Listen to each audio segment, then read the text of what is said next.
جیسے بوجھ اتارنا ہو. غالباً ہم اس خوش فہمی میں مبتلا ہیں کہ معاملات ایسے ہی چلتے رہیں گے جیسے چل رہے ہیں. بھارت کی طرف سے جو line of control per fire بندی کی خلاف ورزیاں ہو رہی ہیں ہمارے گھروں سے بہت دور ہیں. بھارت جو پاکستان کے خلاف ریشہ دوانیاں کر رہا ہے, دہشت گردوں کی پشت پناہی کر رہا ہے, اس سے ہم کبھی بھی متاثر نہیں ہوں گے. لیکن ہم کتنے ہی خوش فہم ہوں, کتنے ہی نادان, کتنے ہی بھولے کیوں نہ ہوں, لیکن ہمارا دشمن جو ہے بہت عیار و مکار ہے. اس کی نظریں پاکستان پہ گڑی ہیں, اور اس کا کچھ اندازہ آپ کو بھارتی میڈیا کا جائزہ لینے سے ہو جاتا ہے کہ جہاں ہر روز پاکستان کے خلاف میدان جنگ سجتا ہے, ہر روز جو ہے پاکستان کو دھمکیاں دی جاتی ہیں, اور ہر روز پاکستان پر الزامات کی بوچھاڑ ہوتی ہے, اور خاکم بدہن اسے ختم کرنے کی بات کی جاتی ہے. Doesn't Pakistan have a reason to be worried? Thought of as an embarrassment or he's put India on the spot? بھارتی نیوز چینل یہ سب کچھ یوں ہی نہیں کر رہے ہیں. کہ بھارت اس جو مقبوضہ کشمیر ہے اس کو ہضم کرنے کے بعد اس کی نظریں آگے گڑی ہوئی ہیں بلتستان, اور اس کے بعد پھر جو ہمارا آزاد کشمیر, جموں کشمیر کا حصہ ہے, اس کو بھی ہڑپ کرے گا. اور پچھلی سٹیج پہ جب وہ دریائے جیلم پر آ کر بیٹھ جائے گا تو پاکستان کی اب حالت دیکھیے کیا ہو. میں بار بار یہ کہتا ہوں کہ ہمیں یہ سوچنا یہ چاہیے کہ بھارت کو کشمیر دیا کیوں گیا تھا. جب تک ہم اس بات پہ غور نہیں کریں گے ہمیں سمجھ نہیں آئے گی. اور پھر غور یہ کرنا چاہیے کہ اگر اس وقت جو ہمارے لشکر تھے یا ہمارے جو پٹھان بھائی تھے یا ہمارے جو کشمیری بھائی تھے یہ ہمت نہ کرتے, گلگت بلتستان کو اور یہ جو آزاد جموں کشمیر کا خطہ ہے اس کو آزاد نہ کروا لیتے, تو آپ اندازہ کیجئے پاکستان کہاں پہ کھڑا ہوتا ہے, پاکستان کی دریا کہاں پہ ہوتے ہیں, پاکستان کی باقی سب کچھ کہاں پہ کھڑا ہوتا ہے. تو بدقسمتی یہ ہے کہ ہم اس خطرے کو صحیح طریقے سے آنسو بھانپ سکیں گے. نہ ہی ہم نے کبھی جو ان کی ذہنیت ہے اس کو سمجھنے کی کوشش کی ہے, نہ ہی ہم ان کا لانگ ٹرم جو تھنکنگ ہے اس کو ہم سوچ رہے ہیں, نہ اس کو ہم کاؤنٹر کرنے کی کوشش کر رہے ہیں. ہمارے پاس آ جا کے سوائے اس کے یون میں تفریح کر دی یا کبھی ہمارے وزیر خارجہ ایک آدھ دفعہ بول پڑے, اس کے علاوہ اگر آپ کو دیکھیں تو مربوط حکمت عملی سامنے نہیں آئی. کہ ہمارے قومی بیانیے میں ہمیں بھارت اتنا نظر نہیں آتا. بھارت کی فوکس جو ان کا میڈیا ہو, سیاسی جماعتیں, حکومت ہوں, پاکستان دشمنی میں بالکل وہ فوکسڈ ہیں, ادھر ادھر نہیں ہوتی. جبکہ ہمارے جو ہے مطلب ہے بال سے نظر ہٹ جاتی ہے, اور اسی لیے اکثر ہم دیکھتے ہیں کہ وکٹوں میں بال آ بھی رہی ہے. اور یہ ایک چیز جو بالکل ہمارے سامنے آپ بھی جانتے ہیں, ہم بھی جانتے ہیں کہ جو کچھ مودی نے کہا اپنے الیکشن کے دوران, جس کو ہم سمجھتے رہے الیکشن ریٹورک ہے, اس کے بعد بھی پھر جو وہ کہتا رہا کہ ہم یہ کریں گے, اور آخر میں ابھی آپ کو پتا ہے کل کی بات ہے کہ ان کا جو نیشنل سیکورٹی ایڈوائزر ہے اس نے ایک اجلاس بلایا جس میں یہ تمام چیفز گئے ہیں ایئر فورس کے, آرمی کے.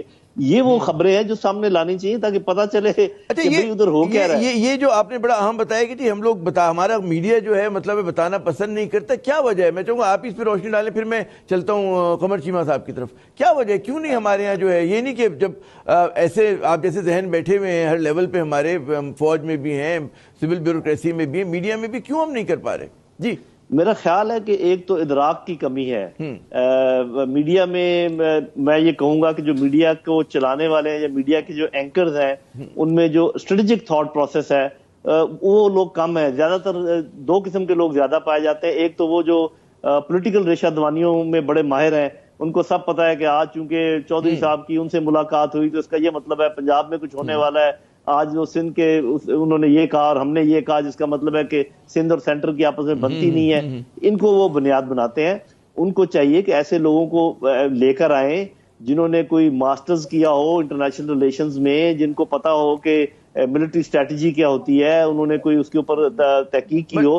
ایسے لوگ جب تک میڈیا میں نہیں آئیں گے ان کو کیا پتا چلے گا میرے بھائی. نیشنل ایشوز کے ساتھ الائن ہونا بہت ضروری. بڑا اہم آپ نے نقطہ اٹھایا. قمر چیمہ صاحب, بھارتی میڈیا کے اوپر تو بلکہ ہم دیکھتے ہی رہتے ہیں, بلکہ آپ خود اس پروگرام میں تھے جس کا بھی ذکر جو ہے نعیم خالد لودھی صاحب کر رہے ہیں, وہ جو ان کے میجر عجیب سا نام ہے آریہ ہیں, گورو آریہ صاحب, جس سے آپ کی بڑی زبردست بحث بھی ہوئی تھی. جی جی جی. تو میں چاہوں گا کہ اس سے پہلے میں آپ سے وہ سوال جواب کریں, میں وہ کلپ دیکھ لیں کہ وہ کس طرح سے اعتراف جرم کر رہے ہیں کہ بلوچستان میں جو کچھ ان کے عزائم ہیں, اور کس طرح سے وہ دہشت گردی کو کہتے ہیں نا فخریہ بیان کرتے ہیں کہ ہم وہاں پہ اسپانسر کر رہے ہیں, سپورٹ کر رہے ہیں. جی دکھائیے گا. جو آپ لوگ بات کر رہے ہیں نا, جنرل صاحب نے بات کری بکتی کی, اس فون میں بکتی, مری, مینگل, کون سے سردار کا نمبر چاہیے مجھے بولو, میں دوں گا بلوچستان میں.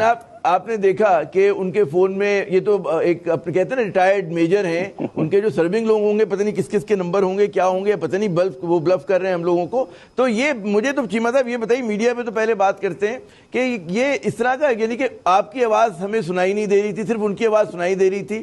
کیا فائدہ ہوتا ہے ان کے ٹاک شوز میں جانے کا کہ وہ یک طرفہ بات ہوتی ہے اور گالم گلوچ ہوتی ہے اور وہ آپ کا مائک آف کر کے اپنا مائک کی آواز جو ہے بلند کر لیتے ہیں؟ جی عامر ضیاء صاحب، آپ نے بڑا اچھا سوال کیا. اکثر پاکستانیوں کے ذہن میں یہ سوال ہوتا ہے. میں تقریباً بہت سارے انڈین ٹیلی ویژن چینلز پہ جاتا ہوں جو کہ انگلش بھی ہوتے ہیں اور ہندی بھی ہوتے ہیں، لیکن میں آپ کو ایک بات بتاؤں کہ تقریباً 70-80% چینلز میں ایسے نہیں ہوتا کہ کبھی آپ کی آواز کم کر دی جاتی ہے. میں نے آپ کو بہت ساری اور ویڈیوز بھی میری پڑھی ہوئی ہیں، شیئر بھی کی ہیں، جس میں بڑا انڈیپینڈنٹلی اپنا پرسپیکٹو دے رہا ہوں اور ایک حد تک اپنا موقف دے رہا ہوں. لیکن امپورٹنٹ چیز یہ ہے کہ آپ اگر 1-2 چینلز ایسے ہیں تو آپ ادھر بھی ظاہری بات ہے وہ کبھی آواز کم کر دیتے ہیں، اس میں یہ بالکل بات سچی ہے. لیکن میں جو امپورٹنٹ چیز آپ کو بتانا چاہتا ہوں وہ یہ ہے کہ آپ ان کا ڈسکورس چیک کریں. دیکھیں، پہلی بات تو یہ ہے کہ ان کا جو انگلش میڈیم میڈیا ہے وہ اس کی بہت بڑی ہیڈ لائنز بناتا ہے گلوبلی. پاکستان میں انگلش میڈیا ہے ہی نہیں ہے. ایک آدھا پی ٹی وی چینل ہے. آپ کو پتا ہے کہ جو اسلام آباد میں ڈپلومیٹس بیٹھے ہیں وہ بھی کہتے ہیں کہ جب پاکستان انڈیا کی ایل او سی پہ ٹینشنز ہوتی ہیں تو ہم انڈین میڈیا واچ کرتے ہیں کہ وہاں سے ہمیں پتہ چلتا ہے کہ پاکستان اور انڈیا کے درمیان کیا ہو رہا ہے. اور دوسری بات یہ ہے کہ جیسے میں نے کہا کہ ہر ٹی وی پہ ایسے نہیں ہوتا، ہر چینل پہ ایسے نہیں ہوتا. موقع ملتا ہے بلکہ جو ہمارا سنڈے کو ایک شو کرتے ہیں دوپہر کو 12 بجے جس میں ہم 2 منٹ کی انٹرپٹڈ ہمیں موقع ملتا ہے بات کرنے کا. سارا ٹائم ایسے نہیں ہوتا لیکن ڈیفیکلٹ بھی ہوتا ہے ٹائمز. وہ جو ہمارا تجزیہ ہم نے جو فالو کیا ان کے انگریزی چینل ہوں، ہندی چینل ہوں، اس میں جو اوور ویلمنگ یعنی کہ غالب ٹرینڈ ہے، رجحان ہے، وہ تو یہی ہے کہ پاکستان کے خلاف مغلظات جو ان کے دل میں آتے ہیں، الزامات لگاتے ہیں، جھوٹ بولتے ہیں، توڑنے کی بات کرتے ہیں، دھمکاتے ہیں. اس میں یقیناً ہمیں بھی 2-4 منٹ دے دیتے ہوں گے، بالکل صحیح کہہ رہے ہیں آپ. لیکن اس سے جو اہم نقطہ ہے غلام مصطفیٰ صاحب، یہ جو ان کے ریٹائرڈ میجر کہہ رہے ہیں کہ ان کے پاس پتہ نہیں کس کس کے نمبر ہیں، اور وہ اسی اس میں پروگرام میں کہہ رہے ہوتے ہیں کہ جی ہم جب چاہیں جو ہے بلوچستان کو الگ کر دیں اور ہم پتہ نہیں کیا کر دیں گے، فلاں کر دیں گے. یہ کس طرح کا ان کا ہے؟ اس کو کس طرح سے آپ اینالائز کرتے ہیں؟ کس طرح کا یہ جاہرانہ پن ہے؟ جی غلام مصطفیٰ صاحب. دیکھیے، اس میں ہمیں شک نہیں ہونا چاہیے. یہ جو اگر آپ کو یاد ہو 2015 میں مودی نے لال قلعے پہ کھڑے ہو کے بات کی تھی کہ ہم یہ کرنے جا رہے ہیں، اور اس سے پہلے جب یہ سی پیک پہلی دفعہ منظر عام پہ آیا تھا بڑا واضح انہوں نے کہا تھا کہ یہ ہم کبھی کامیاب نہیں ہونے دیں گے اور اس کے لیے جو کچھ بھی کرنا پڑے گا ہم کریں گے. لیکن اس سے قطع نظر وہ کشمیر کبھی بھی انہوں نے چھوڑنا نہیں تھا، اور اس لیے کہ کشمیر کو وہ سمجھتے ہیں. اگر آپ اس کا نقشہ دیکھیں تو یہ آپ کو ایک طرف سے افغانستان سے لنک کرتا ہے، ایک طرف سے بھارت لنک ہوتا ہے، اوپر سے کشمیر کے ساتھ لنک چائنا کے ساتھ لنک ہوتا ہے، اور پاکستان کے اوپر تشدد رہتا ہی ہے. اس لیے کشمیر ان کے لیے اسٹریٹجکلی امپورٹنٹ ہے، پانی کے لیے امپورٹنٹ ہے، پاکستان کا پانی روکنے کے لیے امپورٹنٹ ہے، اور پھر اس کے آگے جو نکلنا ہے کیونکہ پاکستان کو ایز اے خطہ، ایز اے ملک انہوں نے کبھی تسلیم نہیں کیا. وہ ان کے اگر آپ جب کانگریس کا جو پہلا اجلاس ہوا تھا اس میں انہوں نے کہا تھا کہ پاکستان ایک غیر فطری ریاست ختم ہو جائے گی، اگر نہیں ہے تو ختم کر دی جائے گی، اور مشرقی پاکستان سے انہوں نے شروع کیا. تو ان کے کبھی کوئی شک نہیں رہا ان کے جو منصوبہ سازی ہے، منصوبہ بندی ہے، جو ان کے منصوبہ ساز ہیں، چاہے وہ کانگریس ہے، چاہے وہ بی جے پی ہے، چاہے کوئی بھی ہے. وہ جو ایک کامن تھریڈ جو رن کر رہا ہے وہ یہ ہے کہ پاکستان کو ایک، ہم نے اس خطے میں جو ایک راہ گزر کے طور پہ زیادہ سے زیادہ پاکستان کی اہمیت ہونی چاہیے نہیں ہے، اور وہ اس سے زیادہ اہمیت پاکستان کو دینے کو تیار بھی نہیں ہے.